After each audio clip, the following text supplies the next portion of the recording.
খুব শক্ত আছে ছাগল ঠেং বিস্কুট না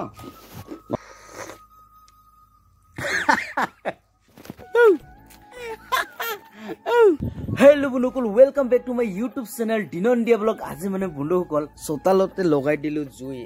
এই জুইতে মানে পুৰা একদম লাল চাহ বনাই খাম ছাগল ঠেং বিস্কুটৰ লগত। তো বন্ধুসকল ছাগল ঠেং বিস্কুটটো কেনেকুৱা এইটো মানে দেখুৱাই আছো আপোনালোকক, আৰু লাল চাহ বনাই কিনে খাই দেখুৱাই আছো আপোনালোকক চোতালৰ জুইৰ সৈতে। চাব পাৰে আমাৰ সৰুকে পাকঘৰ এইটোৱে, চাওকচোন কিমান সুন্দৰ আমাৰ পাকঘৰখন, একদম চাইজ লগা পাকঘৰখন। ইয়াতে মানে আমাৰ মায়ে লাল চাহ বনাবলৈ পানী আৰু চচপেনটো আনি আছে। এইটো মানে দৃশ্যটো দেখুৱাই আছো। এইটোৱে আমাৰ সুন্দৰ চাহ পাকঘৰখন। এই পাকঘৰৰ পৰা ওলাই আহিব আমাৰ মায়ে পুৰা একদম টিপ টপ কৈ একদম ৰেডিমেড কৰি লৈ আনিব চচপেন, চাহ, চিনি, চাহপাত একেবাৰে ঢালি লৈ আনিব। এইটো দৃশ্যটো দেখুৱাই আছো, আৰু ইয়াতে মানে লগে লগে টাটকা মানে বনাই খাম এই জুইৰ সৈতে। তো বন্ধুসকল চাব পাৰে আমাৰ মা বা কিমান লেট কৰি আছে এই পাকঘৰৰ পৰা ওলাওঁতে, কিমান সময় লাগে তাক। ঐ মা জল্দি আহক, জল্দি চাওক। আমাৰ মায়ে একদম জল্দি লৈ আনিলে চচপেনত পানী, চাহ, কি লৈ আনিল? চিনি, চাহপাত, পানী লৈ আনিলে। এতিয়া মানে ৰেডি কৰি আছো। কি কয় এইটো? ফংকা না কি কয়? এইটো তিনিটা চুকা এইটো তিনিটা ইটটো এনেকুৱা বহাই কিনে ইয়াৰ ওপৰতে দিব লাগিব চচপেনটো, তাৰপিছত হৈ যাব চাহ। আৰু এফালে কাপ চাপ লৈ আনিলে। আৰু এইটো আমাৰ পাৰমানেণ্ট, এইটো মানে কলচীটো মানে পানী গৰম কৰা কলচী, এইটো পাৰমানেণ্ট পুৰা কলা হৈ গ'ল। তো বন্ধুসকল চাব পাৰে এইটো চুকা। এতিয়া মানে বহাই আছে আমাৰ মায়ে চাহ। চাব পাৰে এই চচপেনো একদম কালা হৈ গ'ল দেই। এই কালাটো মানে সৰু মানুহক ফটা দিব পাৰি না মা? আঙাৰটো সৰু মানুহক ফটা দিব পাৰি নোৱাৰে? পাৰে না? এই যে নজৰ কটাবলৈ ইয়াৰ আঙাৰে চলে বোলে, হয় নে নহয়? নহয় হয় বোলে। চাওক কাজল বনাই এইটো আঙাৰটো না। মজা চাওক। আৰু চাব পাৰে চচপেনৰ চাইজটো চাওক না, মানে যি দেখিছো মানে এক সপ্তাহ বোধহয় মাজাই নাই, হয় নে নহয়? চচপেনৰ চাইজটো চাওক না বন্ধুসকল, চাওক মানে কি কম, এক সপ্তাহ চাগে মাজাই নাই, হয় নে নহয় মা? না কালা হৈ যায় না, এক বছৰে নামাজে, হয় নেকি? চাওকচোন একদম এই মাজে এই কালা হয়, এই ভিতৰৰ পুৰা লেতেৰা হৈ আছে। এনেকুৱাই বনাই খায় না? কি মানে বন্ধুসকল এক সপ্তাহ কলে ভুল হব, এক বছৰে কব পাৰি, এক বছৰে যে নামাজে, এনেকুৱা লেতেৰা। তথাপিও আমি খাই লওঁ এইখিনি পাত্ৰতে। বন্ধুসকল চাব পাৰে ইয়াৰ পৰা মানে জুই লৈ যোৱা হয় মানে পাকঘৰত মানে ভাত ৰান্ধিবলৈ।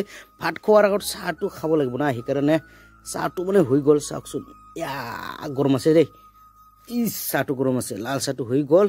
এতিয়া ছাগল ঠেং বিস্কুট বুলি কওঁ আমি, এইটো চাহখন ঢালি আছো, পুৰা মজাকে খাই দিম আৰু ইয়াতে ৰাখি দিম। তো বন্ধুসকল প্ৰথমবাৰৰ কাৰণে আপোনালোকক দেখুৱাই আছো। তো বন্ধুসকল চাব পাৰে মানে কুকিজ বিস্কুটটো মানে মই খাই শেষ হৈ গ'ল না। আৰু এইটো আছে চাওক, এইটো বিস্কুট মানে এই কুকিজ বিস্কুটটো মানে মই মানে খাই শেষ কৰিল না। এই কুকিজ বিস্কুটটোকে আমি কওঁ মানে ছাগল ঠেং বুলি। চাওকচোন আপোনালোকে খাই পাইছে নে পোৱা নাই? যদি পাইছে এই ছাগল ঠেং, এই কুকিজ বিস্কুটখন, এই ছাগল ঠেং বিস্কুটখন মানে বন্ধুসকল কোনোবাই কয় কুকুৰ ঠেং বিস্কুট, কোনোবাই কয় ছাগল ঠেং বিস্কুট, আমি কওঁ ছাগল ঠেং বিস্কুট বুলি কওঁ। এইটো মানে মেইনটো কুকিজ বুলি কয়, কিন্তু কুকুৰ ঠেং, ছাগল ঠেং এনেকুৱা মানে বেলেগ জেগাত বেলেগ নাম বুলি কয় এই কুকিজ বিস্কুটক মানে। তো বন্ধুসকল ট্ৰাই কৰি আছো এয়া ছাগল ঠেং বিস্কুটৰ লগত। খুব শক্ত আছে ছাগল ঠেং বিস্কুট না, নমা শক্ত।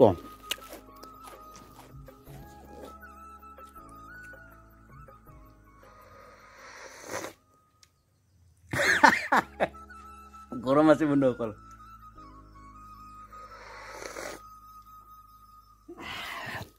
এয়া আছে ছাগল ঠেং বিস্কুট ছাগল ঠেং বিস্কুটৰ লগত লাল চাহ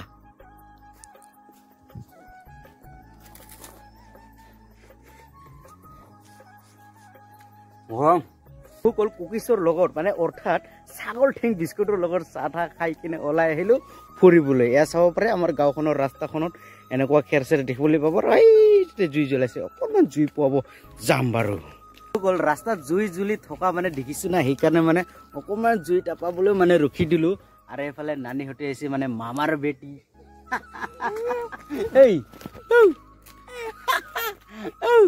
কিয় হ'ব क्या होगो बोलता है हाँ या होगो क्या बार तो बनोकल आमार राभा भाषादी কৈ আছে নানিয়ে এইটো বোলে জুই দেখি আছে হি এনেকুৱা কৈ আছে মানে ভালদৰে কথা কোনৰে এতে শিকি আছে আৰু এইফালে কুকুৰ দৌৰি গ'ল দেখাই নগ'ল ইমান স্পিড আমাৰ নানিৰ দেখিছে মানে কুকুৰ দৌৰি যোৱা বাপৰে এনেকুৱা ৰাস্তাত যদি দপ দপাই জ্বলি থাকে জুই তেনেহ'লে ৰখিবলৈ মন নাযায় নে বন্ধুসকল একদম জুই টাপাবলৈ একদম মজা লাগে ৰাস্তা দেখি কিনে নানিও আহিল মানে জুই টাপাবলৈ মানে লোকাল ভাষাত কোৱা হয় জুই পোৱাবলৈ আহিছোঁ তো বন্ধুসকল ভিডিঅ'টো এইখিনিতে সমাপ্ত কৰিম তো বন্ধুসকল ভিডিঅ'টো চাই কেনে পালে যদি ভাল লাগে তেনেহ'লে লাইক শ্বেয়াৰ কমেণ্ট আৰু চেনেলটো ছাবস্ক্ৰাইব কৰি দিয়ক বাইক আহিছে বাইক ছাবস্ক্ৰাইব কৰি দিয়ক তো বন্ধুসকল আজিলৈ ইমানে সেই নানিৰ সৈতে ধন্যবাদ।